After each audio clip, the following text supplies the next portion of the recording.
What's up guys? This is Just Lyra. It's a 40 in my right car. This is strange, yeah, I like I ain't all this. Get that money, nigga, out my main pocket. Don't wanna get you singing that, mama, don't stress your mind. We can come in.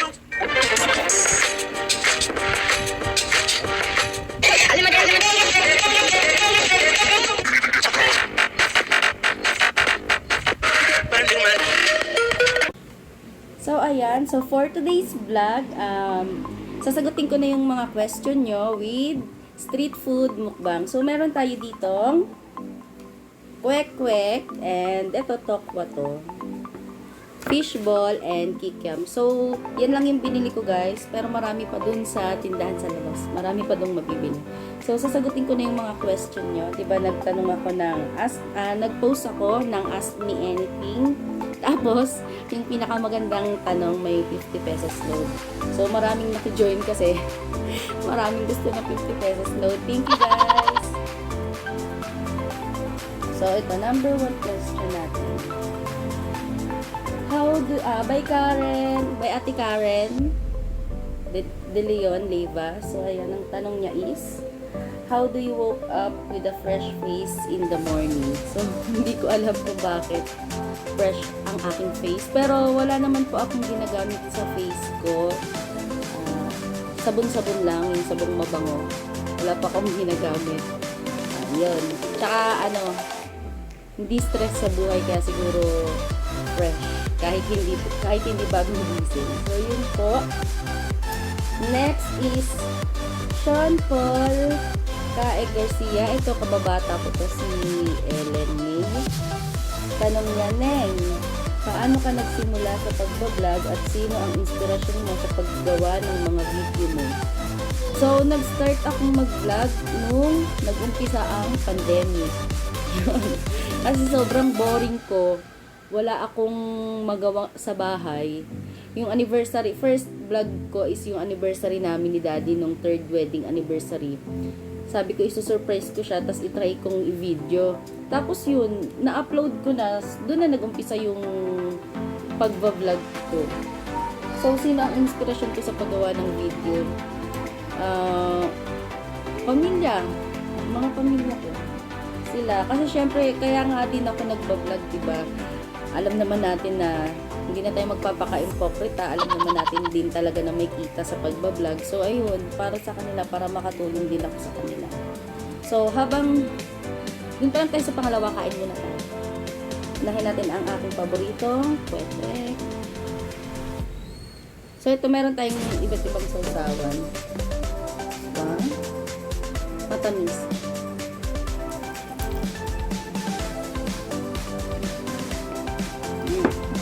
Hindi ko nakakainin to. Kasi baka mapuwersa yung bracket ng aking brace na pabayad na naman tayo ng mahal. Sarap.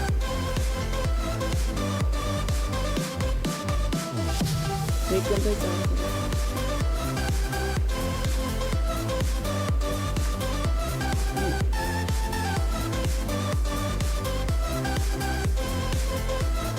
Next tayo.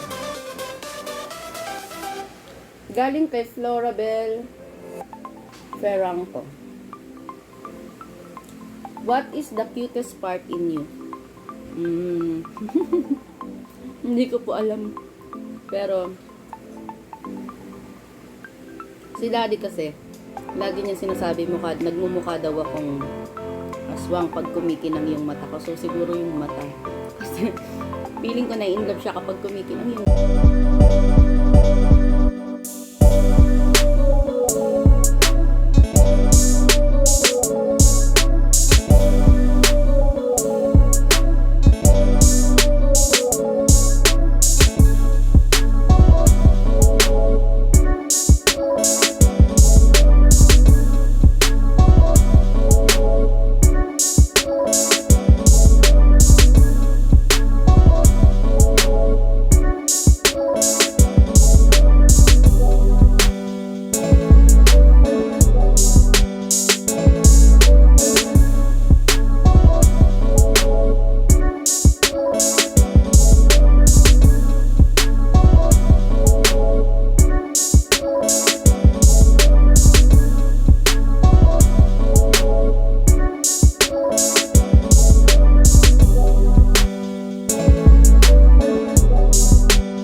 tanong.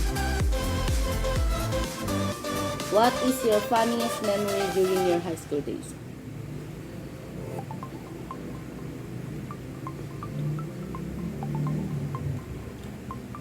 So, support yung mga classmate ko dito ng high school.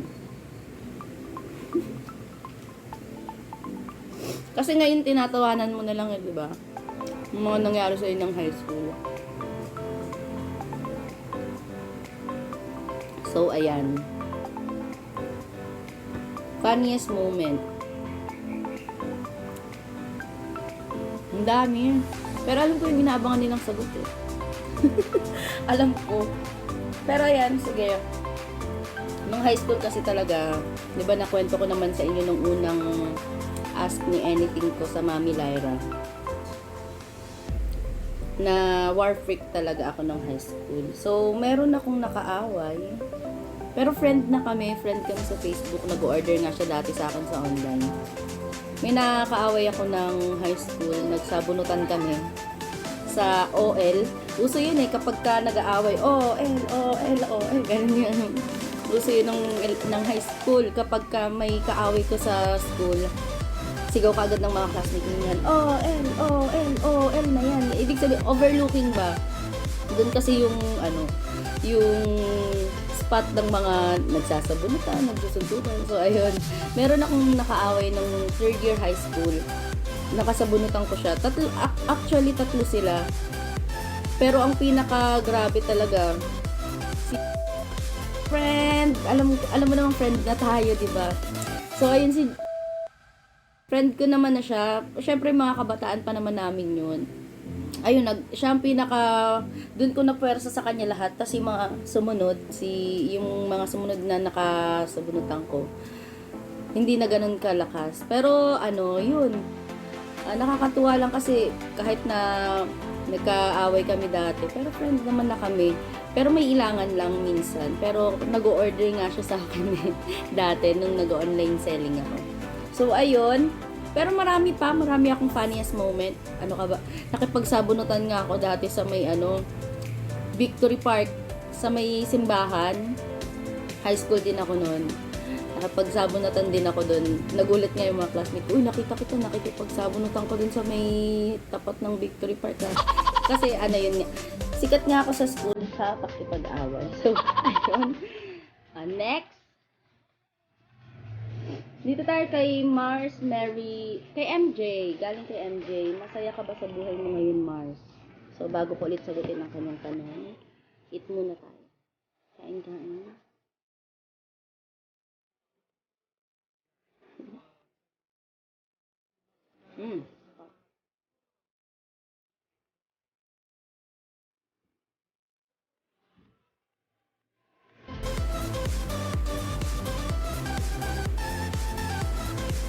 So, Mars, sobrang masaya ko sa buhay ko ngayon. Sobrang masaya ako, Mars, na kung anong meron ako sa buhay ko ngayon. Hindi man sa pera, pero sa pagmamahal ng asawa, ng magulang, tapos yung mga anak mo nandyan pa, lalong-lalo na si Lord nakilala ko. Sobrang sarap ng buhay na merong Diyos na gumagabay sa inyo. Na si Lord yung center ng buhay nyo. Kasi napakagaan lahat.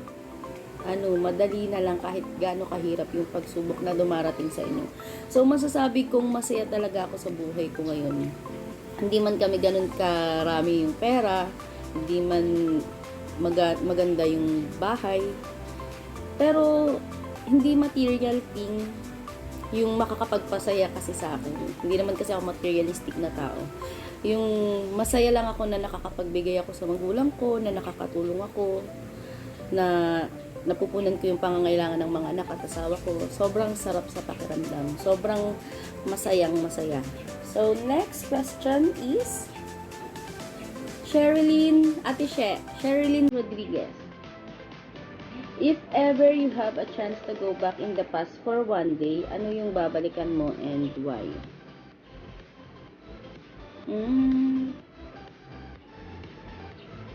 Siguro wait. Wala akong maisip. Ano ba yung gusto kong balikan? Para kasi sa akin, di ba, pagpas na okay na. Pero dati, nung bago pa lang kaming ikasal ni Daddy, syempre, di ba, hindi pa kayo nagkakaintindihan talaga kaagad yan. So, dati sinasabi ko sa kanya, sana hindi na lang ako ganito, ganyan. Sana hindi na lang kita nakilala, ganito, ganyan. Sana yung pamilya ko, natutulungan ko pa, ganito. Pag nagagalit ako sa kanya, pag nag-aaway kami, pagka meron kami hindi na pagkakaintindihan, nasasabi ko, sana hindi na lang kita nakilala, sana hindi pa ako nag-asawa ng maaga, sana nakakatulong pa ako sa magulang ko. So, feeling ko, pero hindi na ngayon. Hindi na ganun yung, gusto kong mangyari. Pero, kung dati na iniisip kong ganun, na hindi nga, syempre bagong mag-asawa, meron talagang hindi pagkakaunawan, babalik man ako sa panahong dalaga pa ako. Syempre, pag dalaga ka talaga lahat magagawa mo. Tsaka yung lahat ng kaya mong itulong sa magulang mo, talagang ibibigay mo sa kanila. Kasi ngayon, kasi naman. Kasi ngayon, di ba, syempre may pamilya na ako. So, ang pinaka-priority ko is yung future ng mga anak ko. Pero nakakatulong naman ako sa family ko, hindi man ganun kalaki. Pero ang mahalaga naman dun, guys, nakakatulong tayo. Kayo, kahit makapagbigay lang kayo ng kakaunti sa magulang, hindi naman sila nag-expect ng malaki. Pasalamat na lang ako na ganun yung magulang ko. Na kahit maliit na bagay, napapasaya ko sila. So, ayun. Maiiyak na naman ako. So, next question.